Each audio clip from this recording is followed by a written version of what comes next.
Hello, Seiiti Arata. So how can you speak in a way that people will want to listen? You don't need eloquent or flowery speech. If you search, you find several rules. Use high-impact words. Control your tone of voice. Blink less. Pause more. Ask questions. And attend to other small details to improve your communication, but guess what? None of this will work if the main point of your message is weak. See, after I record the video for you here on YouTube, I always read all the comments. And by the way, since the YouTube comments are quite difficult to organize, if you have any request or question, please always send it through the official channel of communication by going to the link arata.se/contact. Over there, you'll find a form that you can fill in, and this ensures that our entire team can respond to you with attention.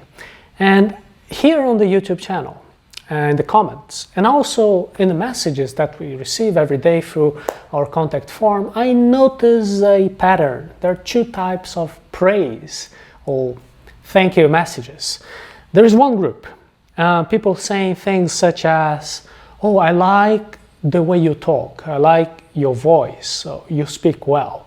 And there is also a second group of people saying things such as, "Seiiti, what you said in that particular video, it inspired me to change. I saw the video and then I improved my behavior. I changed what I do and today I have better results." I'm always aiming for this second type of feedback, because my job here is not to be eloquent or to speak nicely or to be admired. My goal here is to speak in a way that allows you to promote positive change in your life. So now I ask you, what about you? My guess is that eloquence is not enough to make people want to listen to you. So how can you communicate better? My suggestion is to worry less about eloquence. Don't worry about the speed of your speech or the pronunciation of words. Worry less about speaking with some fancy vocabulary.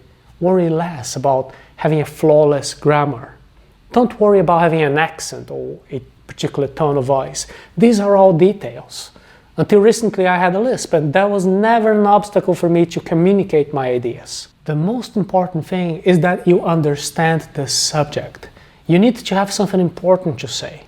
The details of how you're going to deliver, how you're going to say it, this is all secondary. What you need most is an important message that you have a strong desire to transmit. You need to have this bubbling feeling inside of you, something that you really need to share. You should have this feeling of a moral obligation to spread your idea with other people. That's where you will focus.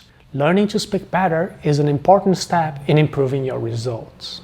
How do you reap results? By taking action, right? And you usually take action after thinking. Is that correct? So, organizing your thoughts is a first step to take good action. Do you know what type of behavior slows down people's lives? Can you identify what people who consider themselves failures have in common? What is the difference in the people who have this mentality that they consider themselves to be successful? When we talk about success here, it can be anything. It can be money, health, love, being in good shape, having good relationships, skills, available time to do whatever you want. And the difference is quite simple.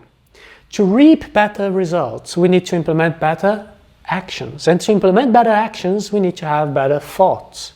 Everything starts here in the level of ideas, in the reasoning and language. And if you have a limited command of your language, your actions will also be limited and your outcome will be limited as well. Choose the appropriate style of communication. Take a look at episode number 33 of the Productivity Arata series. You can go to the link arata.se/PE33 and you will see the basics of how to communicate better with people. Before any communication, you always want to be clear about your intention. What are you looking to achieve?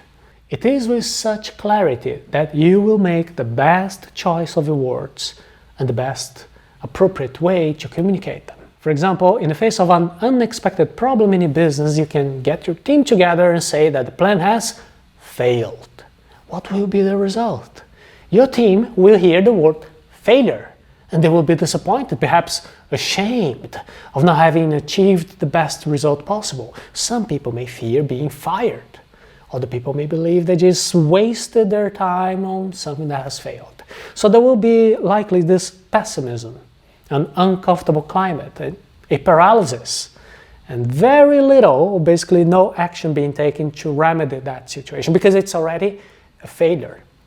You don't want this type of situation, so you can modify your language to say that the project is facing a new obstacle.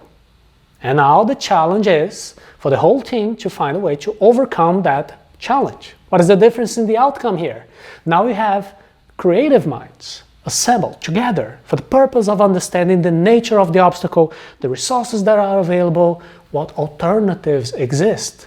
The whole team is more enthusiastic and will take a better action. So if you want to increase your chances of success, you need to think big.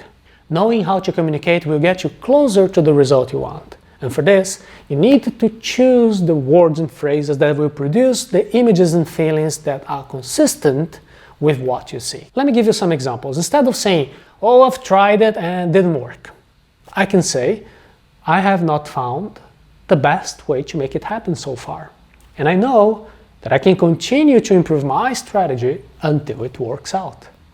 Instead of saying, no one will want to buy my product, you can say, well, to be able to sell my product, how can I change it and make the offer more attractive? Instead of saying, oh, no company will want to hire me with my resume the way it is, you can ask, what changes do I need to make, either to the way I present my resume or the changes that I have to make to myself to become a better candidate for a job? Instead of thinking, oh, I'm too young for this, or I'm too old for this, you can think, what advantages do I have because of my age? And how can I make the most of these advantages to differentiate myself from others? Pay attention to the way you communicate, and especially to the various possibilities that can lead to different results. If you like this kind of subject, you will really like the course Better New Year. You can visit arata.se/Better New Year. Better New Year is a fast course especially produced for those of you who want to increase the chances of success in different dimensions of your life using rational and intelligent planning. For example, when you're setting your goals, you want to sort your objectives in an optimal sequence. For example, you want to make sure that the first goal that you achieve will help you achieving the second goal, and so on. We will explain all these strategies to make sure and inevitable that you achieve your goals and objectives in the Better New Year course, and you can go now to arata.se/Better New Year.